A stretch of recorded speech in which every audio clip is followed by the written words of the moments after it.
As you can tell by the title of this video, we're gonna be talking about my 1 year mark for my babies. Yes, I've made a year finally on my lock journey. Not even gonna lie to y'all, it's a little bit over a year, but we're gonna explain that in the video. I'm gonna be including timestamps, pictures and videos, and a little bit of tips here and there as I go through my journey with you guys. So I'm not even gonna do all that talking, I'm just gonna get straight to it, okay? Let's go. Let me give you guys some background. So I was a loose natural for 3 years prior to me locking my hair. And then that 4th year, I decided to go ahead and just lock them. One of the main reasons of me locking my hair is to embrace my natural beauty. I feel like that was me chartering new territory of this whole confidence journey because I was really lacking it at the time. And I felt like if I loved myself raw and unfiltered during the time of my lock journey, like there's nothing that can really stop me, if that makes sense. A lot of people try to deter me away from it, saying that it was too masculine, that type of thing. But I started them with 2-strand twists. I probably have over like 90 in my head. I tried not to compare my locks to anyone else's since I did install them myself. Someone gave me the tip of going above the size of a pen, but you know, the whole point of me getting locks was kind of to enjoy the journey and embrace whatever happened naturally. I didn't want to go full freeform, so this is kind of the closest that I got to it, just traditional. I installed my 2-strand twist May of 2020. I didn't really follow a pattern. I mean, I parted my hair in the brick style, but as far as like focusing on the parts, I didn't really focus that much on the parts towards the back. I focused a little bit more on the parts on my crown and the front of my head because I wanted it to fall a certain way. But I just felt like my hair was gonna grow out. It has to mat. I'm gonna have to, you know, run my hair through water a lot, so it's pointless in me focusing on parts now when I could go to a loctician once my locks actually mature to get the parts that I actually want. I just wanted to focus on the size. I wanted my locks to mature in the right size. Like I didn't want them to be too skinny, I didn't want them to be too big. So yeah, that was the goal. I started to experience a little bit of fuzz probably my 2nd week in. When I first locked my hair, I was wetting my hair every day in the shower. I know, contrary to popular belief, like they tell you not to wet your hair, but I went about my lock journey thinking about how I went about my natural hair journey because I was a really serious natural.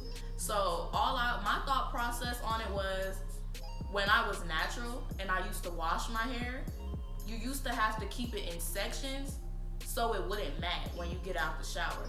The goal for locks is to get it to mat. That's how it locks up. So when I first started my locks, to speed up the process a little bit, I felt like it would. When I went and I took a shower, I would just run water through my hair a little bit. And then I'll get out the shower and like just spray a leave-in conditioner and an oil in it, and that'll be that. I wanted my hands out of my hair the most as possible. I wanted my locks to do whatever they wanted. Like, I wasn't trying to manipulate it too much within the beginning because I felt like that was just gonna hurt me in the end. Like, it defeats the purpose of all these manipulation styles if your locks aren't even locks yet. You know what I mean? Like, just enjoy the journey. That's what I was really trying to do around that time.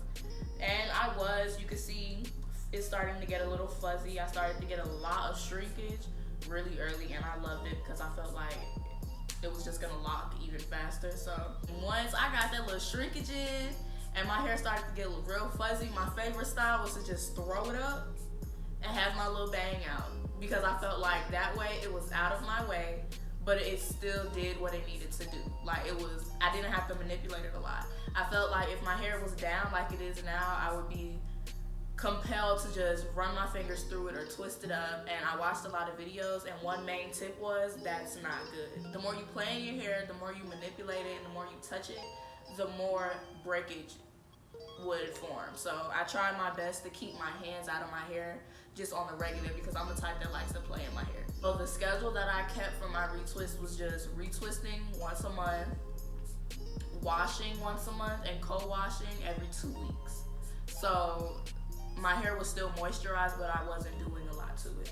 I felt like the water was kind of just the main thing during the beginning stages of this process. As you can see, I'm gonna put a video of my first retwist. It wasn't the best. I feel like I retwisted it all to the ends because I didn't know, I don't know. I felt like I had to retwist the fuzz as well. But my retwist ended up just coming out looking like a bunch of coils. I mean, it was good for the moment, I guess. It only lasted like 2 weeks and it just got really coily and curly. If I could have redone my first retwist, I would have just done my actual roots. Because in the video, you can see I like did it all the way down to the end and it was just really stiff, really skinny. I was scared they were gonna stay like that forever, but we were good. My first kind of protective style were these bantu knots.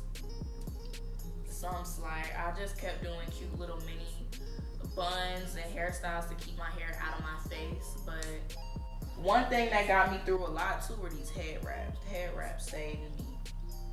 Like for the first 4 or 5 months of my lock journey, they just looked like twists. Like they didn't even look like they were locking at all. I had like my hair type before I locked my hair was like 4C in the back and 4B like in the front. So to the front, to everyone, it just looked like it was just really fuzzy, really afro-y. Like towards a certain point, they didn't even look like twists. They really just looked like I had an afro that needed to get combed out type shit. But it started to get better. I did my first protective style in August. And I kept, the braids were real cute. I did some box braids over my starter locks. And I kept my braids in for about a good month. When I took my braids out of that first protective style, that's when I really started to experience some budding. Like that's when I actually seen some of my babies starting to lock because none of them were budding at all at first. But by the time August came around, I started to experience a lot of budding. You know, the retwists were getting easier to do. The more my hair started to lock, the easier it was to retwist because the locks started to drop on their own. You know, when they're starter locks, you gotta like actually focus on the parts and actually retwist and hold it. It doesn't take all of that when they actually start to mature. Going into the winter, I did a lot of head wraps and some more protective styles. As you can see in this video and these pictures, it still looked really fuzzy, but it started to get a little hang time. I started to get a little, just a little bit, a little hang time. The back was locking faster than the front, because like I told you, the back of my hair was 4C and the front was 3B. So certain parts were locking faster than other parts. My ends never kind of locked. They're curly, my ends were just really super curly throughout the entire process. Yeah, I started getting real good at what my hair likes and what it doesn't like. The most, I just let them do what they did. Like I felt like once I stopped comparing my hair to other people's hair, and once I actually just started to enjoy the journey, listening to what my hair wanted and what I needed to give it, and stop trying to just give it a bunch of shit, that's when my lock journey really got easier. I felt like this is probably the most enlightening experience I've ever had in my entire life. Like the main purpose of me starting my lock journey was to have a new sense of confidence because I didn't really know what I liked about myself. So I felt like putting my hair in the most natural form that it comes in and actually learning to love it along the way. There was a lot of beauty birthed through consistency. Like I told you guys, I just stayed consistent with all of the things that I was doing. I just kept putting water in my hair. I just kept making sure it was moisturized, but I let it do what it did. A lot of people don't like the beginning of their lock journey because they say, oh, that's the ugly stage. Oh, that's when it's fuzzy. I feel like there is absolutely no ugly stage to a lock journey. Like you can't just want the end result. That's the point of starting them. Like you have to actually enjoy the journey. Like I feel like it goes the same way when you become a natural. How can you not enjoy the big chop and the small part first before you get this big old mane? Like nothing starts out like that. So me locking my hair when I did and actually capturing, you know, the fuzzy part, the awkward length, everything that happened, you know, in between was me actually enjoying the journey because I'm never gonna have that again. My locks are never gonna look the way they did again like they did last year because I just keep growing. Growth means change, but never forget the journey. That's kind of what this was for me. It was more than just the hairstyle. Maybe that's why I'm talking so passionately right now. We'll talk about that later. Let me get back into it. So March came around, and by this time, my hair looked like locks. You could not tell me I wasn't the biggest Rastafari. We were giving. We were most definitely giving. Like, I started to get real cocky about my hair type shit around this time because my hair, it looked like actual locks to me. When May came around, that's when I did my second protective style, and I just put crochet locks over my locks. And I'm gonna insert a picture of how they looked. You can tell my hair started to mature because my locks looked so thick under the crochet locks. I feel like after a certain time span of you having locks, some protective styles just don't work anymore. I feel like maybe I haven't mastered it yet. That's why it looked the way it looked. But they weren't starter locks anymore. So they weren't as easy to hide under, you know, the hair. And you can just tell they were very voluminous. That's all I'm gonna say. Like, it didn't look bad. It just looked bigger than it would have if I was a loose natural. And then we get to June. This is where I consider my year mark because that's when I received my first retwist. So by the time June came around, it was budded.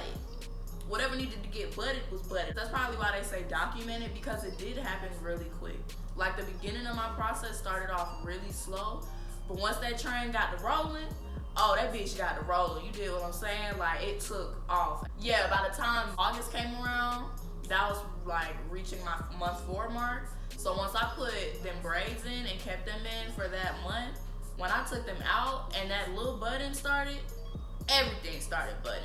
Like, it really just happened really quick. I just kept staying consistent with deep conditioning my hair, keeping moisture in my locks so they can actually retain the length, and I used a lot of Jamaican black castor oil, and I massaged my scalp a lot to stimulate growth because I didn't want them to lose volume. That was my whole thing. I didn't want my locks to look skinny. I didn't want to look bald-headed. I wanted the volume to stay in my hair, and I just wanted to continue to retain length while letting it mat and bud. So I feel like you gotta just learn what's right for your hair, and you gotta not unteach yourself. If you were a loose natural before you started locking your hair, not unteach yourself. You have to get out of the routine of the shit that you used to do when you used to be a loose natural. That was probably the hardest part for me, because when I was a loose natural, I was big on finger detangling, softening my hair, deconditioning. Like, the whole point of my natural hair routine was to make sure I had a lot of slip and moisture in my hair. I have to learn ways to retain moisture in my locks that'll actually help speed up the process of them matting rather than trying to give them slip, if you understand what I'm saying. So that's kind of where I had to find the medium.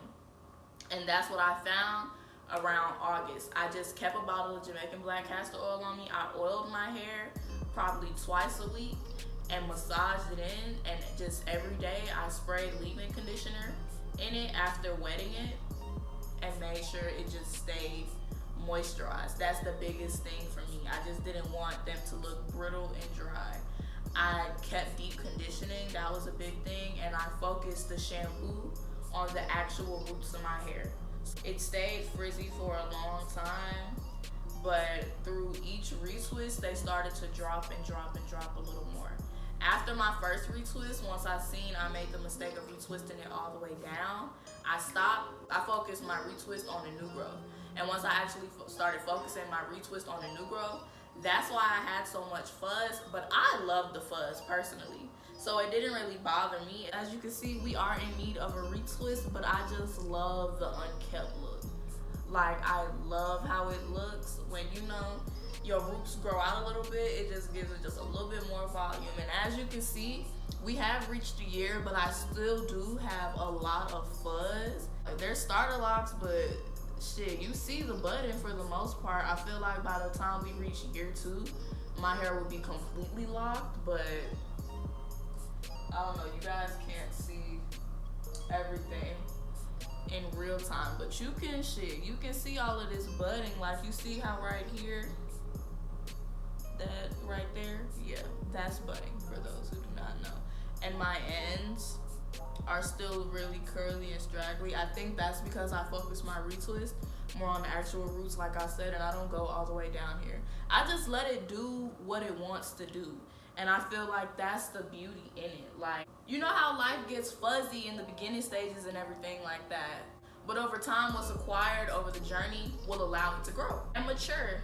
And being able to witness and trust the journey, being blessed with the beauty that comes from it. I feel like that is a beautiful ass metaphor for life. Like, really trust the journey. And when life gets fuzzy, like, just continue to be consistent, and you'll see what'll grow and flourish from that fuzziness, i.e. my locks. That's probably why I have such an emotional attachment to them. It's really starting to become a spiritual attachment also, but I feel like that could be a different video in itself as to why I have my locks. We're just gonna talk about the physical development of them right now.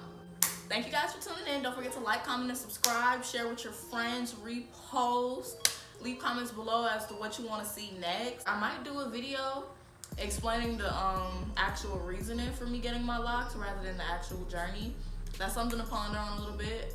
But if there's anything that you would like to see from me, leave a comment below.